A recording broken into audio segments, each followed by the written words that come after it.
Hello friends, स्वागत आहे माझ्या यूट्यूब चॅनल आरडी फार्मा मध्ये। आणि मित्रांनो, या व्हिडिओमध्ये बघणार आहेत आपण नवीन फार्मासिस्ट वॅकन्सीचं नोटिफिकेशन आलेलं आहे। मित्रांनो, तुम्हाला माहिती आहे आरडी फार्मा यूट्यूब चॅनलवर ज्या काही फार्मसीच्या वॅकन्सीज येतात त्यांची सर्वांची इन्फॉर्मेशन सर्वात आधी प्रोव्हाइड केली जाते। आणि त्याचबरोबर मित्रांनो, ज्या स्टुडंटला फार्माकोव्हिजिलन्स या डिपार्टमेंटमध्ये जॉब करायचा आहे तर मित्रांनो, फार्माकोव्हिजिलन्सच्या सर्टिफिकेशन कोर्सच्या बॅचेस पण आपल्या चालतात एकदम मिनिमम फीस मध्ये। त्याच्या रिलेटेड इन्क्वायरी करायची असेल तर डिस्क्रिप्शन मध्ये जो नंबर दिलाय त्यावरती कॉन्टॅक्ट करू शकता। आणि मित्रांनो, हे जे फार्मासिस्ट वॅकन्सीचं नोटिफिकेशन नवीन आलेलं आहे हे कुठून आलेलं आहे मित्रांनो, तुम्ही हे बघू शकता। ही ऑफिशियल साइट आहे कुठली, इंडियन नेव्ही। तर मित्रांनो, इंडियन नेव्ही मध्ये फार्मासिस्ट वॅकन्सीचं नोटिफिकेशन आलेलं आहे। तर मित्रांनो, 2 दिवसापूर्वीच आपण इंडियन एअर फोर्स मध्ये ज्या फार्मासिस्टच्या वॅकन्सीज आल्या होत्या तर त्याचं डिटेल डिस्कशन केलेलं आहे। त्याच्या आधी मित्रांनो, सिपाही फार्मसीच्या पण वॅकन्सी आल्या होत्या। तर मित्रांनो, आता इंडियन नेव्ही मध्ये पण फार्मासिस्ट वॅकन्सीचं नोटिफिकेशन आलेलं आहे। आणि मित्रांनो, आपल्या चॅनलवर ज्या काही फार्मसीच्या वॅकन्सीज आपण डिस्कस करतो तर मित्रांनो, तिकडे मी सगळ्या ऑफिशियल साइट ज्या असतात त्या दाखवतो। म्हणजे त्या ऑफिशियल साइट वरती जे जिथे नोटिफिकेशन आलंय त्या साइट दाखवतो आणि आपल्याकडे सगळी इन्फॉर्मेशन करेक्ट असते। आणि सगळ्यात महत्त्वाचं म्हणजे जे स्टुडंट फार्मासिस्ट वॅकन्सीच्या म्हणजे फार्मसीची तयारी करतायत तसंच तर सर्व स्टुडंटला हे पण माहिती होत जातं की इंडियन नेव्हीची ही साइट आहे, इथे पण फार्मसीच्या वॅकन्सीज येतात। इंडियन एअर फोर्स मध्ये येतात, महाराष्ट्रामध्ये डीएमआर डीएचएस असेल, झेडपी असेल, तर खूप वेगवेगळ्या साइट वरती ऑफिशियल साइट वरती फार्मसीच्या वॅकन्सी येत असतात। तर त्याच्यासाठी तुमचं हे नॉलेज पण वाढेल। तुम्ही फार्मसी केलेलं आहे, डिग्री डिप्लोमा केलाय तर गव्हर्नमेंट मध्ये अशा कोणत्या ओपनिंग आहेत या रिलेटेड स्टुडंटला जास्त इन्फॉर्मेशन नसते। तर आपल्या चॅनलवरती सगळ्या साइट्स दाखवल्या जातात, तिथून ऑफिशियल पीडीएफ डाउनलोड करूनच त्या डिस्कस केल्या जातात। तर मित्रांनो, इथे इंडियन नेव्ही मध्ये जे ऍडव्हर्टाइजमेंट आलेली आहे हे ऍडव्हर्टाइजमेंट ओपन करून आपण सगळ्या गोष्टी डिटेल मध्ये डिस्कस करणार आहेत की यामध्ये इलिजिबिलिटी क्रायटेरिया काय असेल, ऍप्लिकेशन स्टार्ट डेट असेल, एंड डेट असेल। तर मित्रांनो, सर्वात पहिल्यांदा आपण तेच बघू की या वॅकन्सीसाठी जर अप्लाय करायचं असेल तर ऍप्लिकेशन स्टार्ट डेट कधी असणार आहे। तर मित्रांनो, इथे खाली ना एक टेबल दिलाय ज्यामध्ये ऍप्लिकेशन स्टार्ट डेट आणि एंड डेट दिलेली आहे। तर मित्रांनो, जे स्टार्ट डेट ऑफ ऍप्लिकेशन असणार आहे तर ती असणार आहे मित्रांनो 5 जुलै 2025। म्हणजे या वॅकन्सीसाठी जर तुम्हाला अप्लाय करायचंय तर मित्रांनो ऑलरेडी ऍप्लिकेशन स्टार्ट झालेत। म्हणजे तुम्हाला जर अप्लाय करायचं असेल तर तुम्ही या वॅकन्सीसाठी अप्लाय करू शकता। ऑलरेडी ऍप्लिकेशन स्टार्ट झालेत आणि क्लोजिंग डेट ऑफ ऍप्लिकेशन जी असणार आहे तर ती असणार आहे मित्रांनो 18 जुलै 2025। इथे बघा, इथे दिलेलं आहे opening of online registration portal, तर ते असणार आहे 5 जुलै 2025 जसं मी सांगितलं। आणि closing of online registration portal ती असणार आहे 18 जुलै 2025। तर मित्रांनो, ही डेट लक्षात घ्या आणि या डेटच्या आधी जर तुम्हाला या वॅकन्सीसाठी अप्लाय करायचंय तर अप्लाय करून घ्या। त्यानंतर मित्रांनो, आपण बघणार आहेत की या वॅकन्सी मध्ये टोटल नंबर ऑफ फार्मसीच्या वॅकन्सी किती असणार आहेत। तर त्याच्यासाठी मित्रांनो, जे टेबल दिले आहे त्या टेबलवर जाऊन आपण सगळ्या गोष्टी डिस्कस करू। तर मित्रांनो, इथे खूप साऱ्या दुसऱ्या पण वॅकन्सीज आलेल्या आहेत, पण आपण आपल्या युट्यूब चॅनलवर फक्त फार्मासिस्ट वॅकन्सी रिलेटेडच डिस्कशन करतो, त्याच्या रिलेटेडच सगळ्या गोष्टी प्रोव्हाइड करतो। तर मित्रांनो, या टेबलवरती तुम्ही बघू शकता फार्मासिस्ट। आणि मित्रांनो, सेंट्रल गव्हर्नमेंटचं किंवा परमनंट ज्या वॅकन्सीज असतात त्याच्यासाठी जे पे केल असते तर ती असते 29,200 ते 92,300। आणि मित्रांनो, ही जे वॅकन्सी आहे नेव्ही मध्ये ही सेंट्रल गव्हर्नमेंटची वॅकन्सी आहे आणि या वॅकन्सीसाठी इंडियामधले सर्वच कॅन्डिडेट इलिजिबल असणार आहेत। तर आता आपण बघू की या वॅकन्सी मध्ये टोटल नंबर ऑफ फार्मसीच्या वॅकन्सी किती आहेत। तर मित्रांनो, इथे टोटल नंबर ऑफ वॅकन्सी जे आहेत तर ते 6 वॅकन्सीज आहेत। आता खूप सारे स्टुडंट काय विचार करतात की सर 6 वॅकन्सीज आहेत तर यासाठी काय अप्लाय करणार, कुठे नंबर लागणार।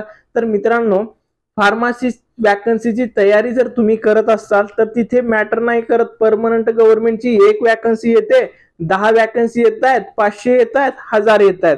तर जर तुम्ही खरंच स्टडी करत असाल तर तिकडे 1 जरी वॅकन्सी आली तर त्या अपॉर्च्युनिटीला तुम्ही कन्वर्ट करण्यासाठी प्रयत्न केला पाहिजे। आणि कधी कधी मित्रांनो, ज्यावेळेस कमी वॅकन्सी येतात ऍप्लिकेशन फॉर्म पण जे खरंच तयारी करतात ते स्टुडंट करतात। सो त्याच्यासाठी जर तुम्ही तयारी करत असेल तर वॅकन्सी किती आहे ते नका बघू, तिथे तुम्ही अप्लाय करून त्या वॅकन्सी तुमच्या नावावर कशा करायचे, त्या पोस्टला तुमचं नाव कसं लागेल, नाव कसं जोडलं जाईल त्या पोस्टसोबत, त्यासाठी प्रयत्न करायचे. ठीक आहे. आणि इथे जे 6 वॅकन्सीज आहेत त्याचं डिवायडेशन असणार आहे मित्रांनो. जनरल साठी 4 पोस्ट, त्याच्यानंतर ओबीसी साठी 1 पोस्ट आणि मित्रांनो ईडब्ल्यूएस साठी 1 पोस्ट असणार आहे. आणि मित्रांनो याचे नेव्ही मध्ये ना कमांड्स असतात. वेस्टर्न नेव्हल कमांड मध्ये 2, साऊथ नेव्हल कमांड मध्ये 1 आणि अंदमान निकोबार मध्ये 1. तर अशा मित्रांनो या ज्या वॅकन्सीज आहेत तर त्या 6 वॅकन्सीचं डिवायडेशन इकडे असणार आहे. त्याचबरोबर मित्रांनो आपण आता सगळ्यात इम्पॉर्टंट बघू की इलिजिबिलिटी क्रायटेरिया काय असेल. म्हणजे या वॅकन्सीसाठी जर तुम्हाला अप्लाय करायचंय तर एज्युकेशनल क्वालिफिकेशन काय असणार आहे, म्हणजे कोणते स्टुडंट याच्यासाठी इलिजिबल असणार आहेत. तर मित्रांनो आपण आपल्या फार्मासिस्ट पोस्ट रिलेटेड गोष्टी बघू. तर इथे खूप साऱ्या अदर पोस्ट आहेत आणि आपण फार्मासिस्टची जी इलिजिबिलिटी क्रायटेरिया ते डिस्कस करणार आहेत. तर इथे बघू शकता, इथे फार्मासिस्ट दिलेलं आहे आणि त्याच्यानंतर समोर तुम्हाला इथे इसेन्शियल मध्ये दिसत असेल. तर इथे बघा 12th class pass with science subject physics chemistry bio. म्हणजे मित्रांनो तुमचं जर 12th ला फिजिक्स केमिस्ट्री बायो असेल आणि तुमचं डिप्लोमा झालेला असेल तर तुम्ही इलिजिबल आहात. प्लस तुमचं पीसीआयचं इकडे रजिस्ट्रेशन रिक्वायर्ड असेल, प्लस तुमचं मित्रांनो 2 इयरचं एक्सपिरियन्स इकडे रिक्वायर्ड असणार आहे. तो मेडिकल स्टोअरचा पण एक्सपिरियन्स तुमचं कन्सिडर केलं जाईल. म्हणजे मित्रांनो तुमचं डिप्लोमा झालेला असेल किंवा बी फार्म झालेला असेल, तुम्ही इलिजिबल आहात. सोबतच तुम्हाला स्टेट फार्मसीचं म्हणजे महाराष्ट्र फार्मसी काउन्सिलिंगचं रजिस्ट्रेशन रिक्वायर्ड असेल आणि 2 इयरचं एक्सपिरियन्स इकडे रिक्वायर्ड असणार आहेत. म्हणजे तुम्ही या वॅकन्सीसाठी इलिजिबल असणार आहेत. ऍप्लिकेशन फॉर्म तुम्ही भरू शकता. त्याचबरोबर मित्रांनो अशा ज्या वॅकन्सीज असतात सेंट्रलच्या, तर याच्यामध्ये एज क्रायटेरिया पण खूप इम्पॉर्टंट असतो. कारण सिपाई फार्मा आणि दुसरीकडे एज क्रायटेरियाचे खूप लिमिट आहे. तर मित्रांनो जर फार्मसीच्या या नेव्हीसाठी जे वॅकन्सीज आहेत याच्यासाठी तुम्हाला अप्लाय करायचं तर एज क्रायटेरिया जो आहे ना मित्रांनो इथे दिलेला आहे. तर तो किती आहे, तुमचं एज 18 ते 27 या एज इयर मध्ये जर असेल, 27 पेक्षा कमी असणं आणि 18 पेक्षा जास्त, तर या एज मध्ये तुम्ही येत असाल तर तुम्ही डायरेक्ट या वॅकन्सीसाठी इलिजिबल असणार आहेत. आणि प्लस इथे मित्रांनो तुमची जर कॅटेगरी असेल तर एज रिलॅक्सेशन पण तुम्हाला इकडे भेटणार आहे. तर 27 इयर हा एज क्रायटेरिया असणार आहे जनरल साठी, म्हणजे जे स्टुडंट ओपन मधून अप्लाय करतायत त्यांच्यासाठी. जर तुम्हाला कॅटेगरीतून करायचे तर तिथे एज रिलॅक्सेशनचा पण टेबल या नोटिफिकेशन मध्ये दिलेला आहे. त्याच्यानंतर मित्रांनो खूप साऱ्या गोष्टी आहेत. जर तुम्हाला या वॅकन्सीसाठी अप्लाय करायचे तर या नोटिफिकेशन मध्ये तुम्ही सगळ्या गोष्टी व्यवस्थितपणे रीड करा. त्याच्यानंतर इथे जॉब प्रोफाईल कसा असतो हे पण दिलेलं आहे. इथे फार्मासिस्टचं तुम्ही बघू शकता, स्टोरिंग मेडिसिन, डिस्ट्रीब्युशन आणि इश्यू मेडिसिन. म्हणजे आपलं फार्मासिस्टचं काम सगळं मेडिसिन मेंटेन करणं हेच असतं. Maintaining record, making indent. त्याच्यानंतर other task assign by superior authority, म्हणजे सिनियर जे असतील ते त्यांनी टास्क जे असाइन करतायत ते कम्प्लीट करणं. तर मित्रांनो याच्यामध्ये ज्या डिटेल गोष्टी आपण बघितल्या, तर याच्यामध्ये जे लास्ट डेट ऑफ ऍप्लिकेशन आहे 18 जुलै.